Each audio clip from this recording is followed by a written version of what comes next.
Jo, tak jako Vídeň a vánoční trhy, to je úplně jiný level než Praha teda, no.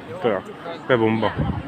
Tyba, to je, hele, doporučuji, až nebudete mít někdo co dělat, jeďte do Vídně na super vánoční trhy, teďka letošní paráda.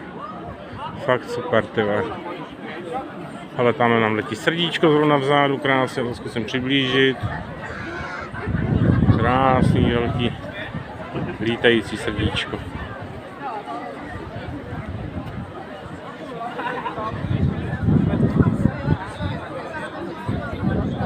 Máte tady busty, jejich speciální vídeňský klobásky, fakt jsou dobrý.